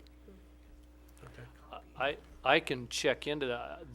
The copy is new, but I believe the billboard has been there for some time. The billboard has been there. I'm trying to remember what was And advertised. so that's what, unfortunately, dealt with this similar things in the past, and the outdoor advertising law, if you will, is very powerful. They've got a powerful lobby, and it's very difficult to get a billboard removed especially if it's on private property, and if you don't have someone that wants to. And you have no owner or control someone to- over what's advertised. Just public opinion. Really, no. It may be difficult, but we actually have done it in this town. So there was a billboard structure just east of Ray Lawyer Drive on private property that was removed. The structure was removed. So I mean, yeah, it's difficult, but if the community wants it, if we say that, you know, and I think the scenic corridor, I'd like to look into that just as part of a sign update in the future.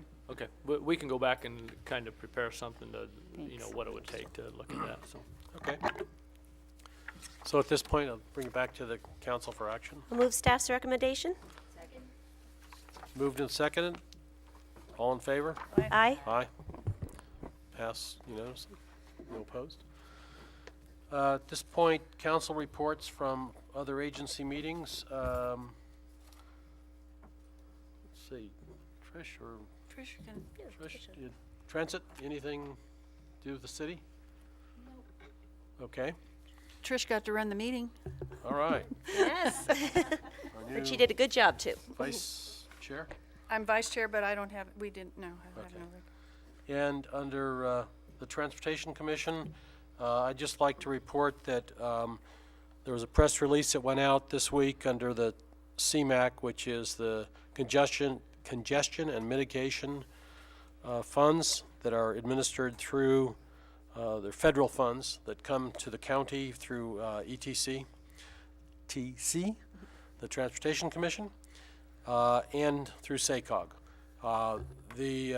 We've got 4 projects that are named on this thing, and hopefully they'll be able to get moving on them.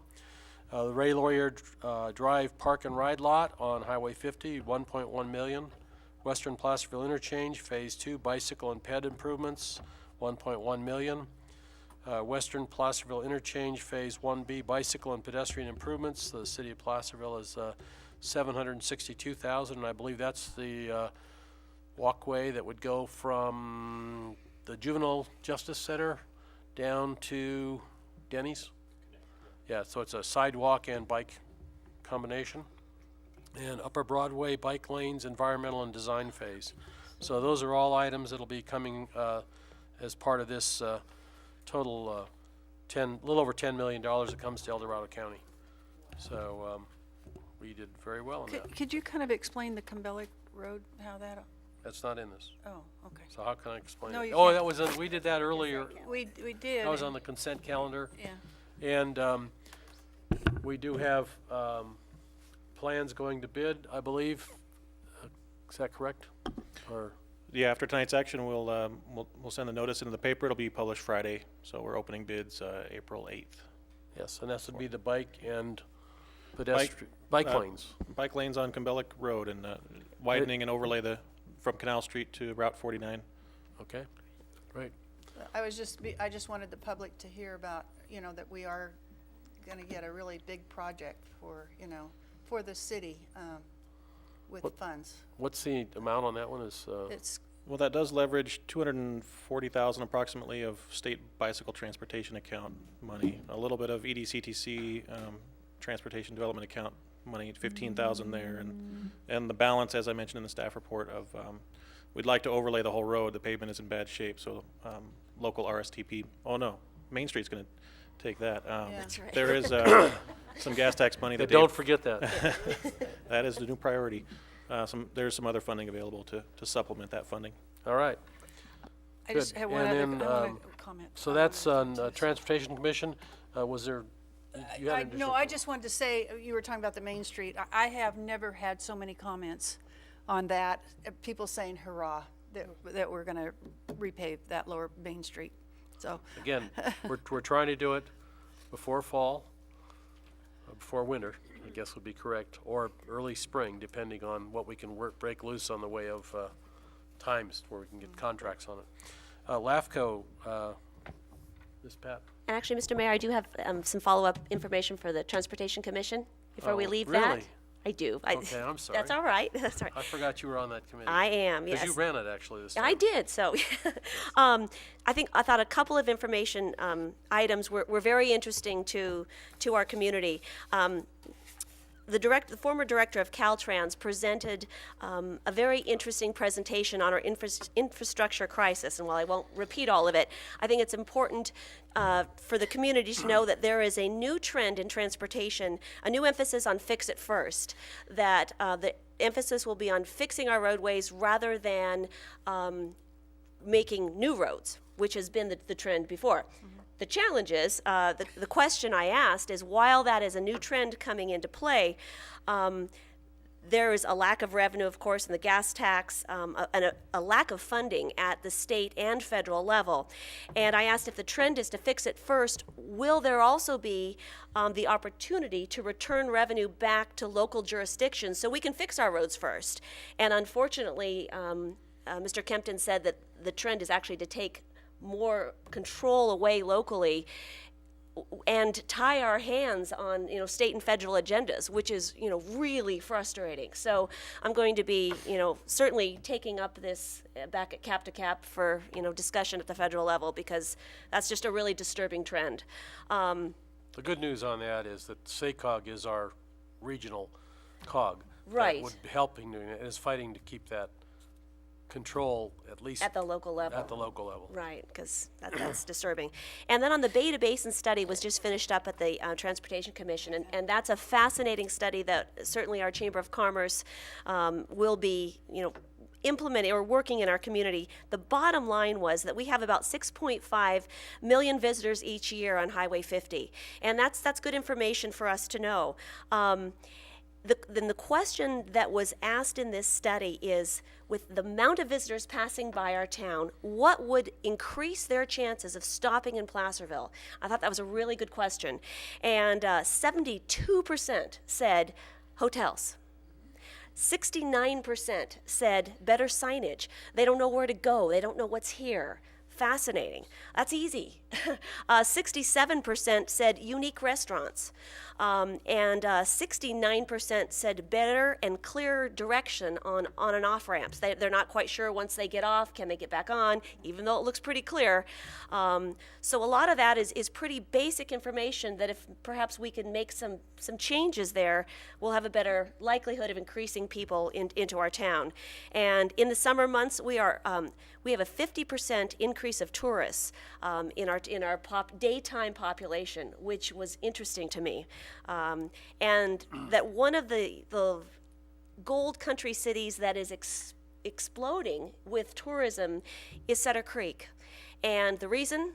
They have lots of hotels. They have lots of bed and breakfast. They have a booming economy with that. So I just thought that was really interesting information for us to share. Wendy? Yes. Tell how many people, the percentage that go right through.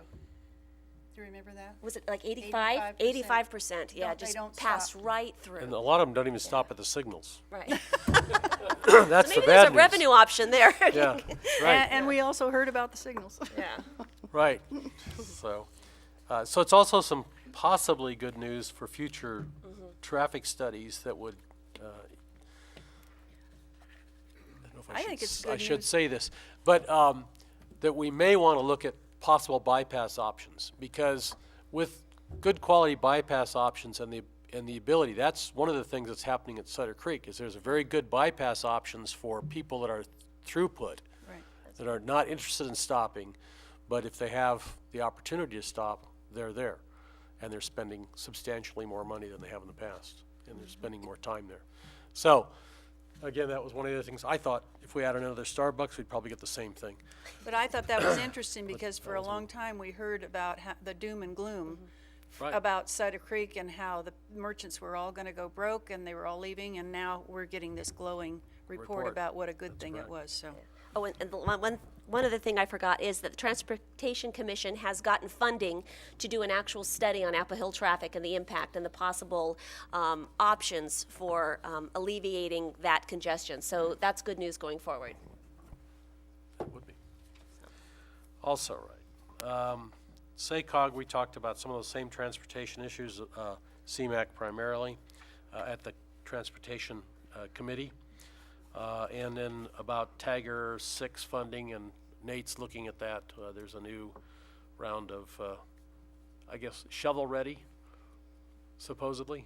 And there's also some planning dollars. That was historically the way, but I was reading that this would cover planning projects too, so you mentioned the bypass, we might entertain that. It has to be regionally significant, so, we have a large dollar item project, the Western Placerville interchanges, but we've looked at that in the past 5 cycles of Tiger, and it hasn't met that criteria, so.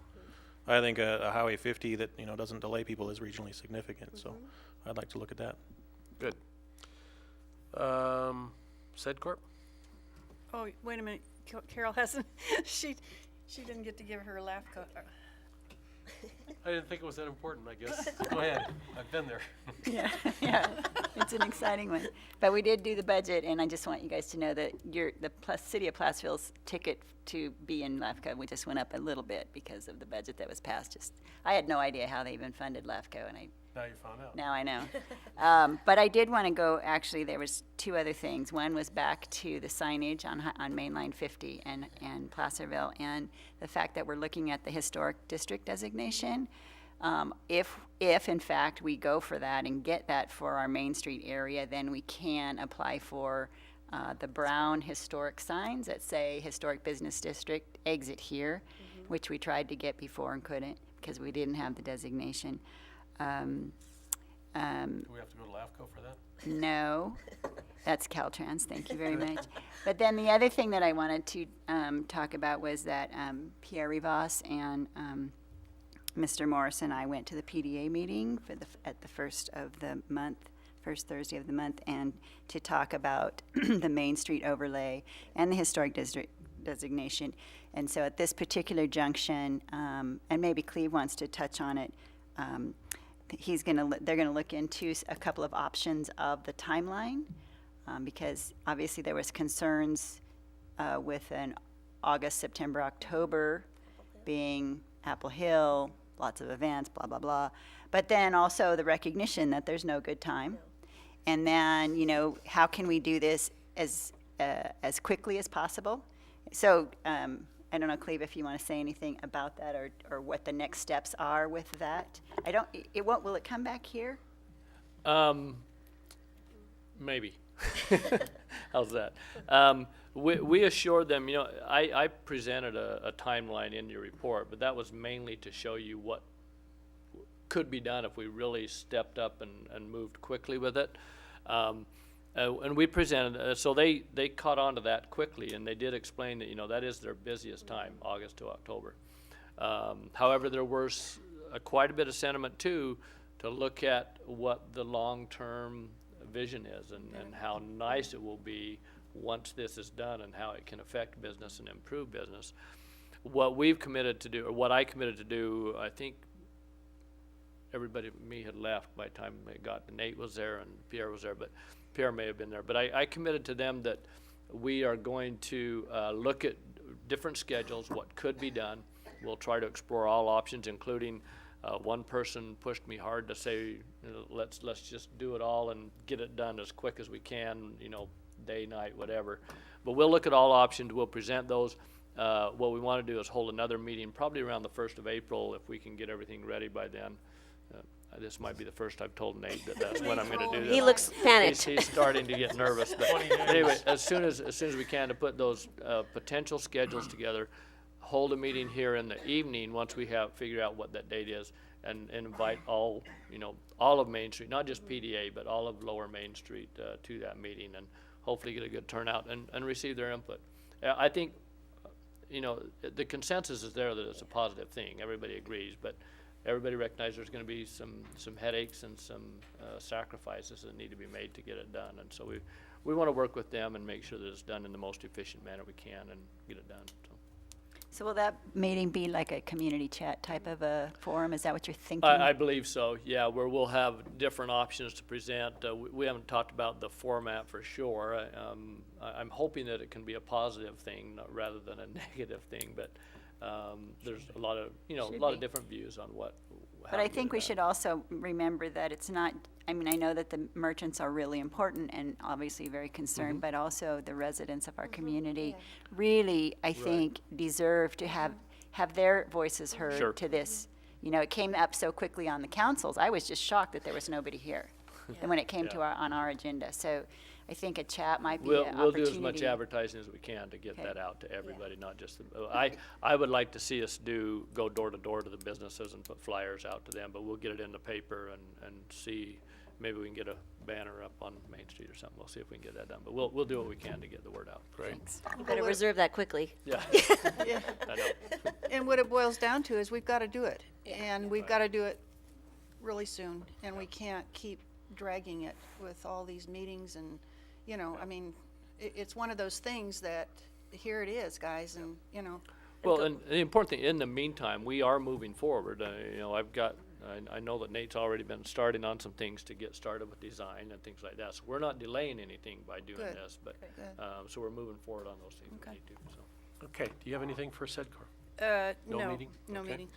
All right, so item 13 is, anybody want to bring something forward for the next council regarding, there was a request for taxi regulations or looking at those, and there was a request for a community garden. I have a suggestion on the community garden is that we refer them to Community Pride. They could work with them and possibly put them together without any city action or city hall action. Along with, they could work with the Recreation and Parks Department. There's no need to create or have a presentation to the city council or create regulations for a community garden. I would just like to express an opinion that I sure appreciated their passion and that idea. I would be cautionary to maybe start a large food forest and community garden in a drought season. But Well, that's yeah. the other thing I had is a drought is an issue, so you don't want to Right. start new plants at this time of the year or this during this year in particular. Well, at least they could, you know. Next, I'd meet with the Explore community it, garden and the yeah. recreation department. Right, I'd like to take a look at the scope and magnitude of what's been proposed in the letter that you received, and then we can. Well, they certainly are becoming very popular, as he stated, all over. I keep reading about them, you know, One of the spot he talked about though with right on the freeway could be a safety issue with Caltrans, Caltrans encroachment wouldn't let 'em permits and It's stuff. their They're not property. going to want it there, Right. not for community access where it's not But we controlled. could look around. Right, Mr. Mayor, I think we could fetter out a lot of those issues for you and report Great. back. Okay, and then the other item we had was taxi regulations, and I think we have some on the books already, so we could get That's a true, report. Mr. Mayor. And actually, some of the issues that were raised by Gold Rush Taxi, we do have regulations that address those things. Okay. And so what I was thinking is perhaps Mr. Morris and the chief and I could meet with them and discuss their concerns specifically and compare that to what is on the books as far as regulations. I can tell you that we're struggling. There is one operator that is not compliant at this time, and perhaps that is their concern. And Do we have penalties for? Oh, yeah. yes, and so Well, that there you go. we need So to we need to enforce the penalty. we need to bring them in compliance. It's And been I a have, I struggle. have a question on that. You know, we're the city of Placerville, and taxi services go county-wide. How do we enforce local regulations with county taxi services? That's a great question, and I'm not so sure. We have two licensed operators, and I'm not so sure the one that was here tonight is licensed. So it was kind of interesting, but That's interesting. Well, it will be soon, right? yeah. So anyway, I would recommend that we have an opportunity to meet with them That'd be and great. talk about their concerns and more specifically and identify what they are. Great. Who polices it? Does, It's actually a joint effort between the police department and the finance department. It's part of our business license process. It's one of the only few regulatory business licenses we have. They actually, all the drivers have to be fingerprinted. They have to have an annual brake light inspection done on all the vehicles. They have to have a correctly operating meter, taxi meter. So there's an annual process. Of course, they have to pay the business license tax. And obviously, this is something that perhaps we would want to coordinate with the county at our 2x2, depending on what you find out. Yeah, So be happy it would to seem share. we would need to be on the same page with them. Right. Thank you. Thank you. And South Lake Tahoe has their own Right. district, so. All right. Nothing was pulled from consent. Request for future agenda items. Thank you. Yes. I Ms. had Carol touched, Patton. I had touched briefly on the Hangtown Motel and the food distribution and that whole project, for lack of a better word, but what's going on up there I'm really interested in. And I'm really specifically interested, the food distribution, of course, but Hangtown Motel and some of those motels that we, for whatever reason, aren't collecting TOT tax from. So I think it's been kind of a sore spot, and we need hotels. We need hotels. We don't need Section 7 or 8 housing or whatever. You know, I don't really know the situation, but so I would like to know that. And the other item of interest to me is a sign, and it's a new bail bond sign on the west end of the Kentucky Fried Chicken building. And I'm very curious as to why it's there, why it got put up, and maybe a report come back, or, you know, Pierre knows the answer right off. Because, I mean, in my world, that sign was abandoned for over 180 days and should not have been allowed to have copy put back up on it. It should have been removed. But I'd appreciate a... I think it's in the highway zoning area where it's legal. Oh, But anyway. it could be, but it would have to go under the master sign. Right. It'd have to be approved. Right. And I don't know that it did. I don't know that it didn't, but I don't know that it did. So We'll look into it. those are my issues. Thank you. City manager or staff reports, anything other than what we've already talked about? I don't think we have anything further. Okay. And upcoming items? We had a couple of items, and I decided not to put them on because I wasn't sure they were going to make this meeting, but I'm sure we'll have a meeting, so don't make plans. But We're going to have a meeting on the March 20th? we do have a special meeting on March 20th, which is our goal-setting meeting, so you'll be getting that information, Okay. and then the regular council meeting Regular on council the meeting will be on the 25th. 25th. Okay, the 20th is not a budget? No, Okay. that is simply a goal-setting workshop that we talked about doing, so. Great.